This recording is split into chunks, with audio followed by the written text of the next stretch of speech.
The Atlanta Story is a podcast highlighting Atlanta's most interesting creators, entrepreneurs, and builders.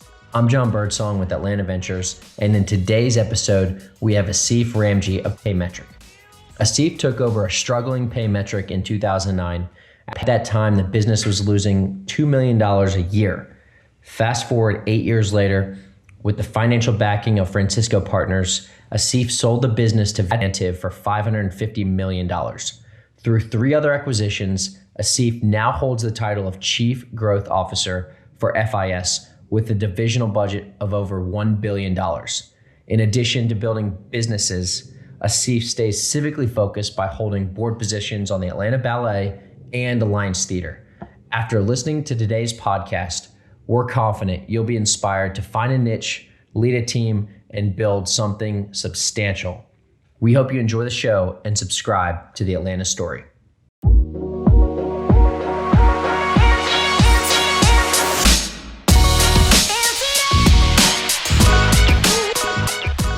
Welcome everyone to the Atlanta Story. Today we've got another special guest, Asif Ramji. Welcome to the Atlanta Story. Thanks, John. Great to be here. And we've got a lot to talk today about, and I'm excited about this. But before we get in, I just want to give a quick background on kind of your history.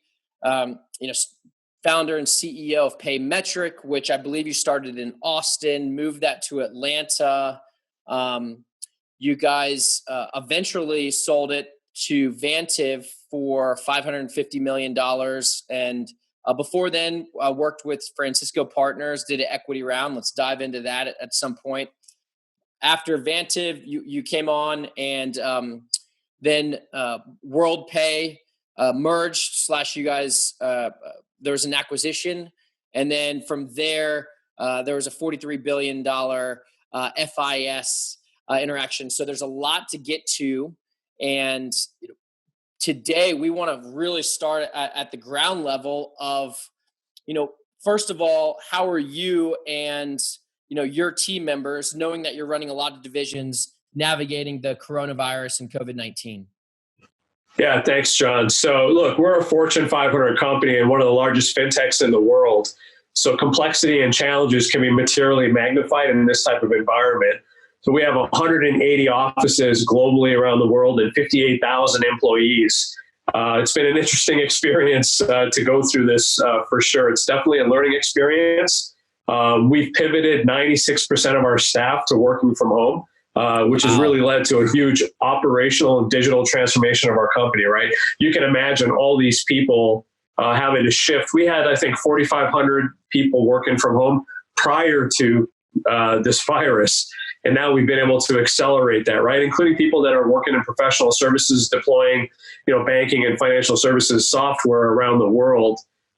Countries that we operate in, obviously India, Italy and Philippines and China. I mean, it's been very, very challenging, but we've come through very strong. Wonderful.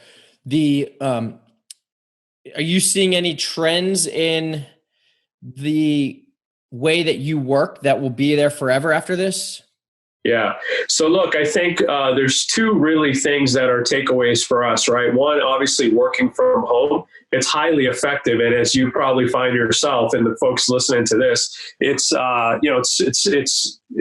really easy to be able to make that shift, and you drive high productivity, right? And so I think if you look at trends that are taking place right now, companies like Google are terminating major real estate deals that they've got on the West Coast, right? And if you look at all the way from the West Coast to even, for example, in London, Barclays are terminating large deals as well for real estate. So work from home is here. I think it's not going anywhere anytime soon. I think you're going to see companies start to shut down offices, other than corporate headquarters, right? Yep. And so you see that a trend at FIS and other companies that your friends work at? Yeah, we're gonna be following that trend as well to some degree, obviously to drive efficiency. But I would say the biggest thing for us is, when you see challenges like this, it forces changes, which lead to adoption of new technologies, right? Mm-hmm. So typically, entrepreneurs come up with new technology and then they try to influence and change and be disruptive to businesses and get people to adapt their technology. But there's nothing that forces them, right? Like, let's just take, for example, in our space in financial services, people that wrote a check to, I don't know, call it, your lawnmower guy or your whatever services, right? Or your family or whatever. Now you're kind of forced to think about digital methods of payments using peer-to-peer technology, right? All over, like even if you were buying groceries, you never shopped online. You were purchasing things in malls and in traditional retail. Amazon had a statistic 3 weeks ago that they had 4 times net new people shopping online, right? So these types of challenges create new trends. From a day-to-day perspective, I know you've got many divisions right now at FIS, and we're going to dive into that. But from a day-to-day perspective, are you on Zoom? Are you on calls? Are you on? What's the day-to-day workflow? Yeah, you got to try to balance it out, right, to be successful. Or I think you can just drive yourself crazy sitting in one spot, right? So I think the first thing is we're leveraging collaboration tools, right? We're really big fans of Microsoft Teams. Obviously, we leverage tools like Zoom. But what I like to do is actually take breaks, right? I've got a dedicated space here where I like to come in and work and focus and then leave it. Right? Actually like shut down and leave to get to the rest of the home. And I try to get out, like when I'm doing my one-on-ones with my executives, I get out there. I live in a beautiful community that's got a lake and golf course, and try to get out and just walk and take the one-on-ones to break up the monotony. Yep, absolutely. All right, well, let's shift a little bit more about the Paymetrics story. And before we do that, help us understand, you were VP of sales, but right out of college, like, were you always an entrepreneur? Yeah. So great. So thanks for that. I'll tell you kind of I'll take you on a little bit of an entrepreneurial journey, right? Yeah.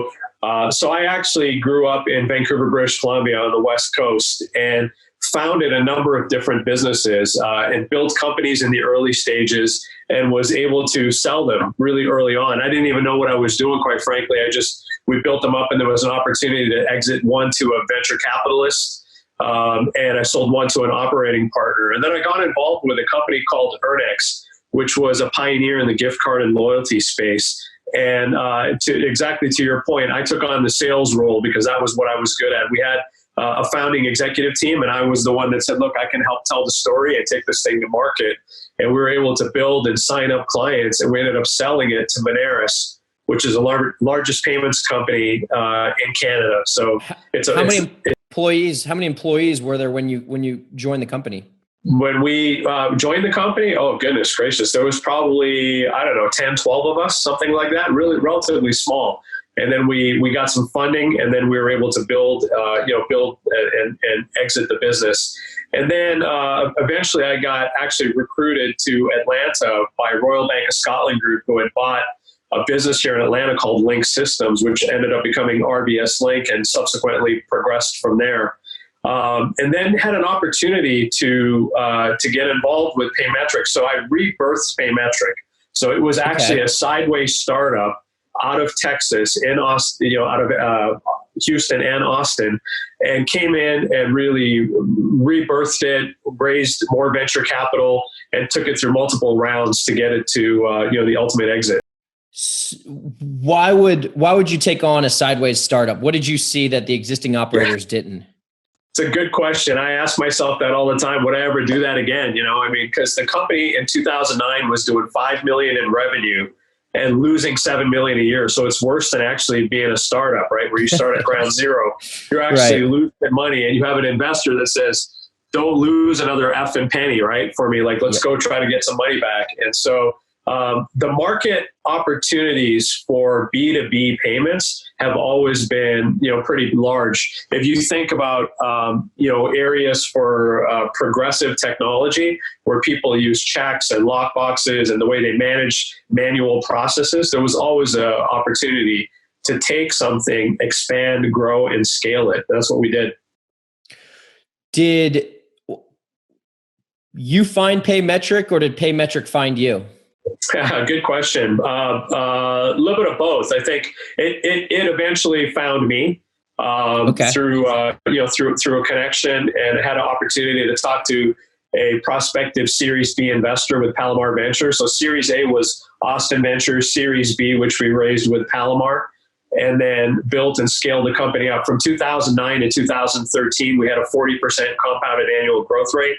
Wow. Got the company to profitability, and we sold a stake in the business at a $90 million valuation. It was $77 million of equity, and we sold that to Francisco Partners. And in a rare move, I stayed on as CEO. As you know, a founder CEO versus a venture CEO are very different. Private equity skill set CEO is very different. And so I was fortunate to stay on. So I had a venture exit, a private equity exit, and then ultimately we ended up selling to Vantiv for $550 million, and then had a public company merger, and then a massive public company exit, right? I want to make sure we get into all of those stages. For Paymetric, was the value prop always the same, or what did you do differently? Yeah, we shifted to a SaaS model. So it was a licensed on-premise software, traditional, that was, it would sit within the four walls of a company. And we said, let's shift it to the cloud. Let's move to managed payment service. And we were one of the proprietary tokenization providers out there, right? So we said, look, we'll manage all of this for you. And we shifted the value proposition out of the client's environment. And we said, we'll take the burden of data security and managed payments. And it resonated super well. So there's a lot of people right now who, are VPs of sales, or they're the rainmaker, and they have this big dream of going and starting a company, and the leap of going from, whoa, I'm sitting here making well into six figures to in my garage, 18, 24 months of seeing if this works. You took a different path. Right? You found kind of a diamond in the rough, saw some of the trends that were going, and then came into a business that was doing 5 million. Granted, it was losing 2 a year, but why did you decide that versus starting just a company from scratch? Yeah, look, I think first of all, I'll address that in a couple of different ways, right? I think first of all, the skill set of sales and go-to-market and commercialization, even if you're doing it as a job for another company, is just an amazing skill to learn, right? Because as you think about any kind of startup, my personal opinion is that the selling motion is probably one of the most important things as you take a company and you take a technology. There are many entrepreneurs that focus on tech and they're engineers, and they build and in some cases they over-engineer their technology, and they just don't know how to get it to market, right? So I think that go-to-market piece is really, really important. And if you have that skill set and you're willing to take bets and you see technology that's out there and you think you can take it and scale it, that's effectively what we did. Right. And so 2009, 5 million, 2014, $90 million valuation, growing, CAGR, 40% year over year. So the mental math on that, you guys were at what, 20 million? Yep, exactly. Okay. 20 million. When we did the first transaction with a private equity firm, we were 20 million in revenue and 2.5 million in EBITDA, right? And then fast forward 3 years later, we tripled the top line revenue and we more than 10x the EBITDA to get the $550 million valuation. And so when you took it from 5 to 20, obviously it was positioning from on-prem to SaaS, but what things did you do culturally that made you get there? I mean, there's a lot of companies that have gone from on-prem to SaaS, but they don't quadruple in a few years. It's really, really good. So I think we did a couple of things. Number one is we scaled the sales force, right? So we thought SaaS revenue was equal, whether we were cross-selling into the existing base or we were driving net new clients, right? So we looked at it with this analogy of trees and fruit. We wanted to make sure that we were, planting enough trees to be able to pick the fruit from the trees, right? I.e. reference to cross-sale. So we had a dedicated team of hunters and a dedicated team of farmers. We went from 4 salespeople to scaling up to 30 salespeople, right? In all of those different functions. We got really effective with lead generation and tying into marketing. And we drove a recurring flywheel, so to speak, right? We had that ability to sell and we knew we could have those building blocks, and we just continued to build on it, right? The culture we drove was really important, right? If you looked at the Paymetric logo back in the day, you would find, and there's still some snapshots of it online, you'd find that there was 9 core values that really helped build the foundation of the company, right? The first one was have purpose. So if you're doing something, do it with an objective. Don't just be at work for the paycheck, right? Be there to make a difference and be there to do something, right? Make an impact. The second one was to pursue excellence. So whatever you're doing, do your best at it. Don't just, buy your time, right? The third one was embracing collaboration. And this is something that we still have to do in a larger company, right? Embracing collaboration is key. The next one was drive innovation. It's not necessarily in the way of technology innovation, but drive new ways of thinking, right? And drive new ways of thinking outside of the box. The next one was take ownership. There is a huge lack of ownership. A lot of times people are pointing at each other saying, oh, Bobby and Billy didn't do what they were supposed to do. Sally was supposed to do that. And that's why I couldn't get the job done. You need to take ownership. You need to own it. And then lead with passion. Hopefully you get a sense of that in this conversation with me. Absolutely. And then act with integrity, move with urgency. There's a fire burning. If you've raised money out there and you're watching this, the fire is burning. You have got to return money for your investors. You got to build your company. You got to get on with it. So don't let a day pass where you're not moving yourself forward. And last but not least, we created a culture of fun. We worked hard. And we just had a great time. If you're having fun, it's not work. Right. 2014, Francisco Partners, which is the creme de la creme of private equity out in San Francisco. How did that deal come to fruition? Yeah, good question. So it was actually September of 2013 when we did the deal. And what we did was we went to market. We used Raymond James. Yep. We ran an investment banking process. I started to have fireside chats well in advance of the process so I could get to know a couple of the private equity firms. You have to have a great story to tell. It has to be simple and people have to understand what you do. Our business had so much complexity with it that buyers had to get to know us and get to understand us and what we did.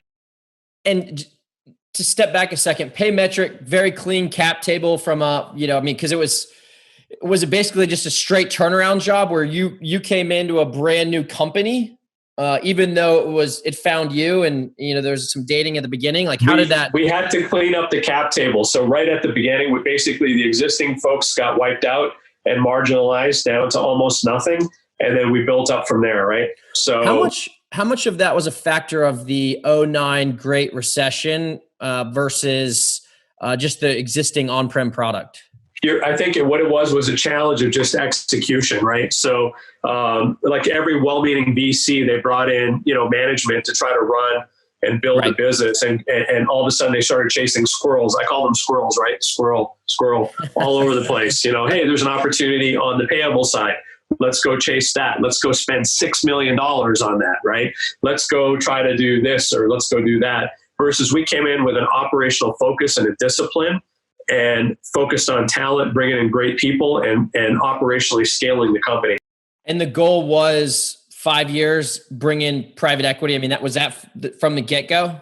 Yeah. So it was really ultimately it's about value creation and everything that I've ever done, from starting a company to VC, to private equity, to public companies, to even what I do now, which is a Fortune 500 C-suite role in one of the largest fintechs in the world with FIS.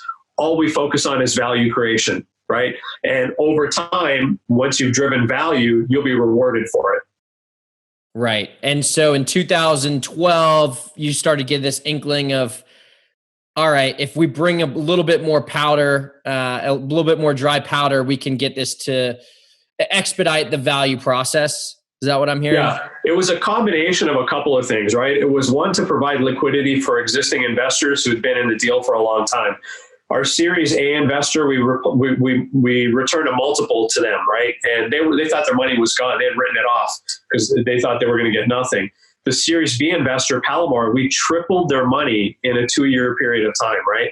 So it was about shareholder return and value creation. And the timing was right because we knew that there was an opportunity to scale and we started getting a lot of inbound interest. when you start to get that inbound interest and your business is on a trajectory, and by the way, we were mapping KPIs. We knew which were the right KPIs that were, right. Volume growth, revenue growth, EBITDA growth, right? And we balanced the business growth with being profitable, which very few people do. Wow. Yes. And so the traditional Francisco play is, buy 3/4 of a business, still keep leadership in for, 18, 24 months, hopefully.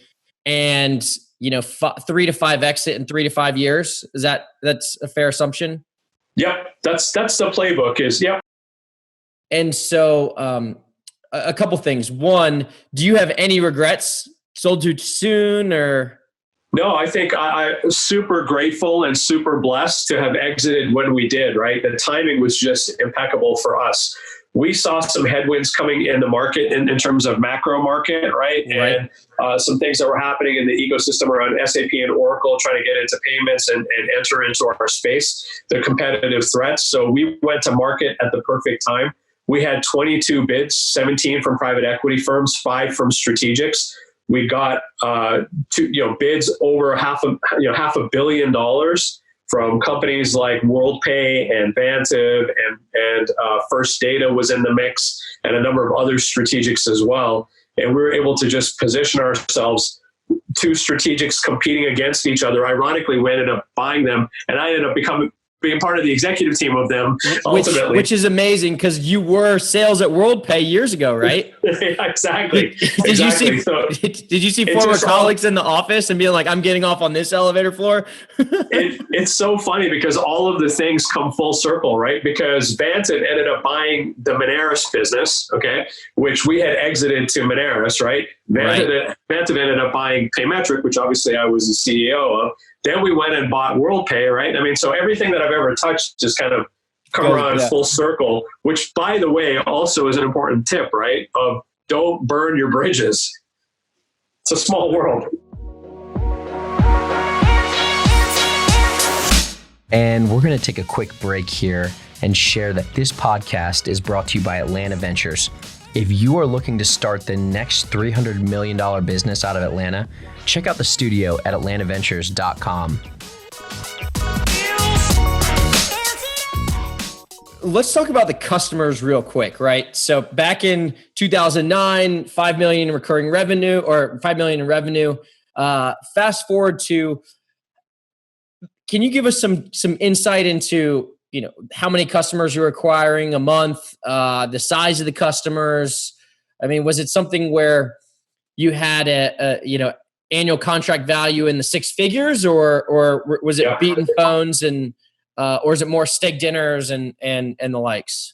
Yeah, so it's a little bit of what you said, right? Not so many steak dinners, but that wouldn't have helped us get to the scale in terms of expenses, which is again really important, right? You got to you got to manage that as well. So look, we got the flywheel going in terms of, first of all, what is our value proposition and how do we articulate our value to the market, right? And it's everything around compliance driven, right? It's everything around driving efficiencies, automating processes, and providing a managed payment service that can improve the order to cash process and improve companies' DSOs. The type of companies we sold to were Coke, Lego, Under Armour, McKesson, Johnson & Johnson. These are companies that are, Fortune 500, Fortune 2000 businesses, right? But then when we started to scale, we also had business development reps that were on the phone, right? So we'd have email marketing campaigns, thought leadership stuff that would go out there. We'd host some thought leadership seminars where we'd have existing clients and prospective clients come together. And then we have some folks that would pound the pavement, right? To actually make those phone calls, make some warm introductions to the sales team on the hunting side. And then the new hunters would go close those deals. And then ultimately the farming team would go cross-sell into the existing business, right? So we had multiple levers for growth. But started out on kind of elephant hunting, right? With the Johnson & Johnsons, the Cokes, and then named accounts. That's right. Named accounts that we had specifically targeted to say, hey, look, we know you're going through these pain points and we want to be able to, work with you and show you opportunities to drive efficiency, right? Right. If you are to give advice to an entrepreneur who wanted to go turn around a business today, right? What are some of what's the framework or check boxes that you checked off in your mind before you said, all right, I'm gonna take a massive risk here and go all in? Yeah, I think you got to understand your overall value proposition and how it faces off against the market, right? I think you got to have some validity to that. I think a lot of people either create technology, like I said earlier, or even buy turnarounds or try to get involved in turnarounds with the expectation that something major is going to change, something different is going to happen, right? And the definition of insanity is believing you get different results from doing the exact same thing, right? And so I think you gotta give some thought to how do you pivot the business, right? What's going to drive change? What's going to drive differentiation? For us, it was taking a static business that had dynamic needs in the market and transitioning it to be a dynamic business through a SaaS model, right? A one-to-one linear solution of software in an environment that's constantly changing. Let me give you an example. Coca-Cola, right? If you're just solving for one website and you just need to have one payment application, that's one thing, right? So people would spend millions of dollars buying the software and integrating it. But then Coca-Cola all of a sudden moved to the freestyle machine, where they've got freestyle machines where you can pick your syrup and make your own Cokes. Those machines are IoT. They're connected to the internet, right? When that Coke syrup runs low, what happens is it triggers an SAP workflow, which hits Paymetric to charge a credit card on file, and that triggers a shipment of a new syrup to that location. That whole workflow is automatic today, but that's dynamic, right? So companies started to go from phone orders to web orders to B2B web, right? From B2C web to mobile orders to IoT to you name it. So the dynamic solutions that were the trends in the market, we pivoted to say, look, I'll be a managed payment service. I'll sit in the middle and I'll solve for all of these things for you. And you saw that coming and decided to take the leap of faith to go, I'm going to bring my operational go-to-market skills and run with it. I wish it was so prescriptive like that. I wish I could tell you it was prescriptive like that. Look, I think like a lot of folks, you just jump from opportunity to opportunity. For me, it was like, look, it looked like there was the framework of a relatively good business and some good folks, some of them that I had known. And so I said, look, let's take a leap of faith and let's do this, right? It was time to change. The other thing too is RBS had, where I was currently at, had bought ABN AMRO. It was the peak of the downturn. The UK government had to bail them out. And they went from being a growth-oriented financial institution to selling off assets. So it was a perfect time to say, look, you know what? This is not going anywhere quick. Let me take a degree of risk to get into this business, right? And then having the autonomy to be able to operate and build out these strategies and having a supportive board and having a supportive investor group, that's also really important. And a team. It's all about team. Sorry. I have to give credit to the team, right? And ultimately, look, I have, I worked with Gil Friedman, our former CFO, Cameron Balash, our head of sales, absolute rock stars, right? Who helped scale, build, bring in operational discipline, bring KPIs, dashboards, get us to start looking forward versus just, looking behind us all the time. Right. Okay. So, Francisco Partners happens. The next day it closes. Then what? Bottles of champagne guns, huge celebrations. I just had one of my old executives just, you got to celebrate. You got to celebrate the wins. You got to take time out and celebrate the wins, right? So, along the way, I'm super proud. One of the things I'm super proud of is just that when I say value creation, it's for all shareholders, right? When we sold Paymetric to Vantiv for $550 million, I had 12 people become millionaires, and we had 5 people make $10 million or more, right? And so we're talking about impacting people's lives. I want to give you 2 quick examples. One was a gentleman that worked for me. I'm not going to say his name to protect his identity, but every year he had come to me during the holidays. We would pay out bonuses in January, and he would come to me in December, and he would say, look, he had a 4-year-old daughter, and he was making about $60,000 a year he was making, and he had a $7,000 bonus. And he would ask me, hey, can I get my bonus early so I can do, the holidays with my daughter and buy her gifts and stuff like that, and my family. And so every year I would do that for him and give him an early advance on his bonus. On the transaction with Vantiv, he made $1.6 million. He's paid for his kids' education. He's paid off his house, and he's done really well. Another example was a lady that worked for us in HR. She has elderly parents that live in Florida, and her mother couldn't get up the stairs in their house anymore. And so she took out a line of credit for $25,000 on that house, and she was making the monthly payments of which she could not afford. So there was an elevator in the house so her mother could get up the stairs. She came into my office the day we sold the company. Her equity was $330,000. She came in with tears in her eyes, right? Again, people taking care of their families, people paying off education accounts, people doing things for themselves and helping others is what this is really about when we talk about value creation. Yep. With Francisco Partners, what were some of the operational guidelines that they brought to you and the business that were different than the way things were before? Yeah, really great question. So a couple of things. Number one, when you're venture backed, you have a tendency to look behind you. So when you come into a board meeting, you're always saying, hey, here's what we did last quarter. When you're private equity backed, you start to look forward. So you start to look for leading indicators and lagging indicators, right? And I've said this for those that have heard me speak. I talk about building a dashboard like the dashboard of a plane, for example, right? Where we used to have just a compass where we said we're going to go north, and all we did was go north. I couldn't tell you what the cabin pressure was. I couldn't tell you how high we were. I couldn't tell you how much fuel we had in the tank. I had none of those things, right? So what Francisco did for us by bringing us great talent and having people with experience sitting on our board of directors and helping guide to say, look, let's get visibility into your business. What are some of the trends that we're seeing? For example, we were doing a lot of cross sells. We weren't focused on net new sales. And right. so we use the analogy, if you're picking all the fruit off the tree without planting new trees, if you continue to do that for a period of time, you're going to run out of trees. Yep. So what we did was we pivoted with Francisco to say to our sales team, if you go get a net new client, we're going to pay you 4 times the commission than if you cross-sell into an existing base. And so we started to see net new clients trend up. And then we had dedicated teams cross-selling. And all of a sudden we had both things going in harmony, right? They helped us with operational excellence, creating automated systems for the back end, right? Our financial accounting was on Excel. Gina running Excel spreadsheets. Wow. That's how we ran the business, right? That's how we did billing. They taught us how to create a balance in terms of invoice and making sure that our DSO was under 30 days, how we manage cash flow, right? Yep.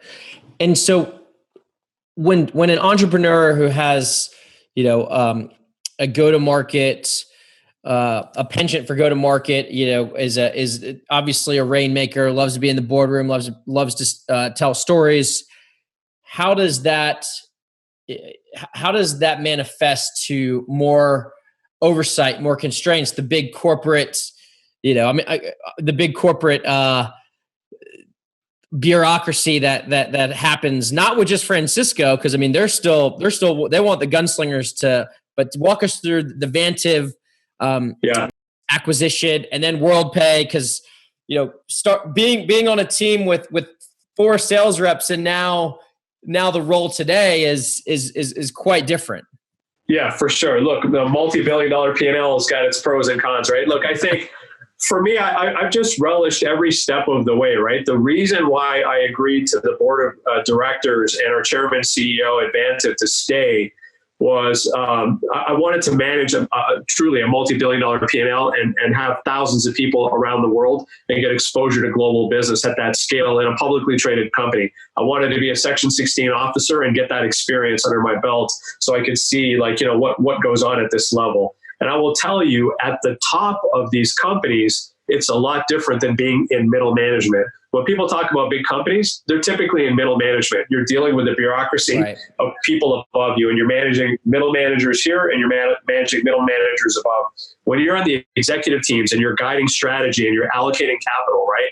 And for example, I personally have over $1 billion of capital that I invest all the time, right? Including a $150 million venture fund, which is driven around startups and an accelerator program. Can you tell us a little bit more about the mechanics of that?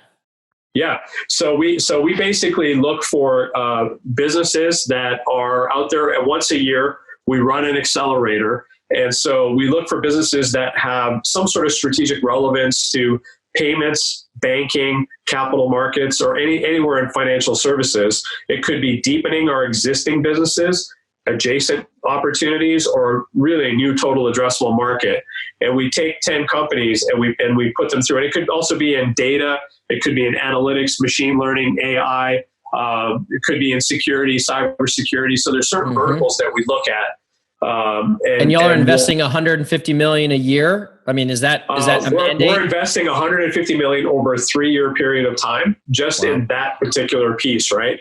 The rest of the business, where we invest hundreds of millions of dollars, you're going to see us come out with super innovative shifts that are more towards even driving some consumer brands that people may not know us to be in, right? That compete with more like a PayPal or an Apple or companies like that. So the fun part, to answer your question, is having access to capital and be able to make an impact on a large scale, right? The challenging part is definitely having, a larger business and trying to manage initiatives with some of the bureaucracy, right? I've got to get my peers on. Like, as CEO, I say, let's go, and we all go, right? Now I say, let's go, and then I have to convince 5 people why let's go, right? But it's made me a better storyteller. It's made me think more quantitatively, and it's made me think, more strategically, and has really overall made me a more effective executive. So it's been great so far. That is great. I want to switch hats here. You are civic minded, very engaged, whether it's the Atlanta Ballet or the Alliance Theater. Tell us why, right? Why these organizations and what drives you from a civic perspective? Yeah, I really appreciate the opportunity to talk about this stuff. This is really what's important, right? About making a meaningful impact. So first and foremost, I truly believe this is just my fundamental core values. The communities in which we live, work, and play in, it's really important for us to give back, right? Especially for those of us who've had opportunity to do well. It's whether it's our time, energy, money, whatever resources we have. It's really important to give back. And when I look at performing arts, it's always been a hot button for me in terms of an ability to express yourself. It also reaches a wide demographic of people. And it doesn't matter if you're rich, what racial background you're at, or whatever your sexual orientation is, or whatever your ethnicity is, or anything like that. Like, it's just crosses all the different spectrums. So I've been really excited to support the performing arts. Atlanta Ballet created a new Nutcracker, which was really awesome. They've had great leadership. The Alliance Theater renovated their facility recently. The content that comes out of folks like Susan Booth and others is just world-class. They've got Broadway type content that's coming out of there. So really excited to support that. But perhaps even equally as exciting for me is serving organizations like CHOA. So I've been blessed to serve on the Children's Healthcare of Atlanta's foundation board.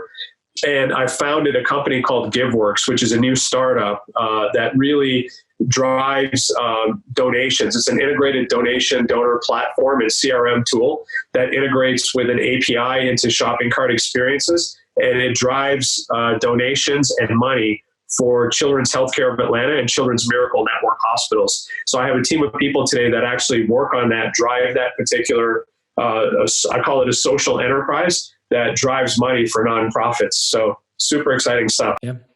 All right, Asif, we're coming in the final, the closing round.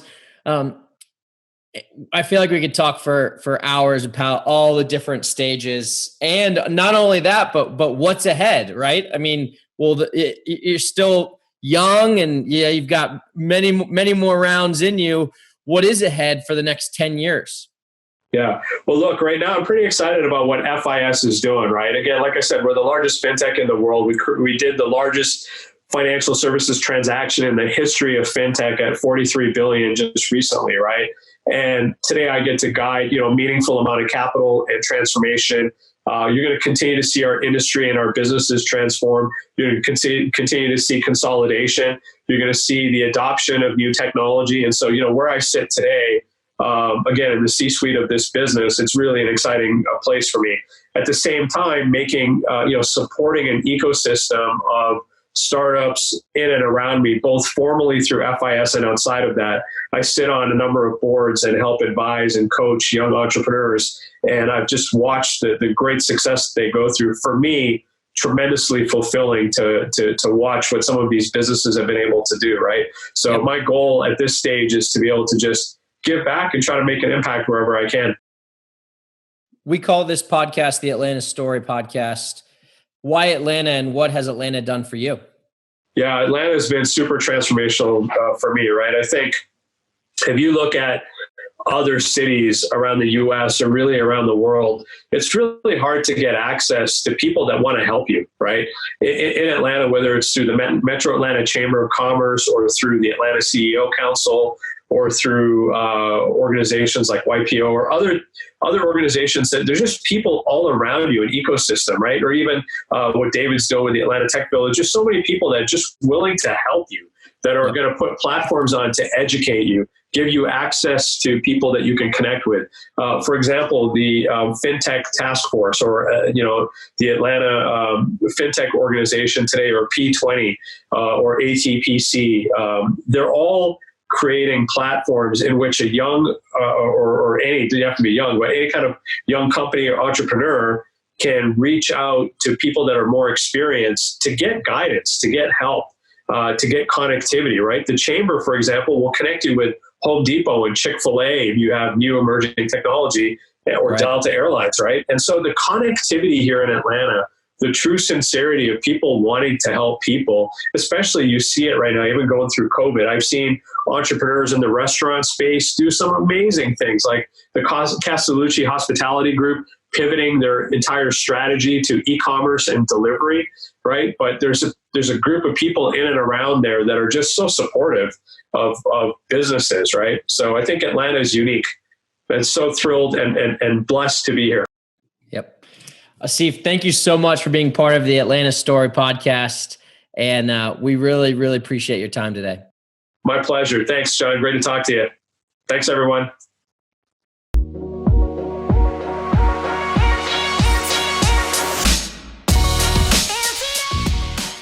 This podcast is brought to you by Atlanta Ventures. It was co-produced by JC Lucas and Jon Birdsong. If you are looking to start the next $300 million business in Atlanta, check out the studio at atlantaventures.com and the companies we work with who've done it before. Thank you for listening to this episode. If you enjoyed it, please share it at your next coffee meeting or dinner greeting, rate it, and write a benevolent, eloquent review.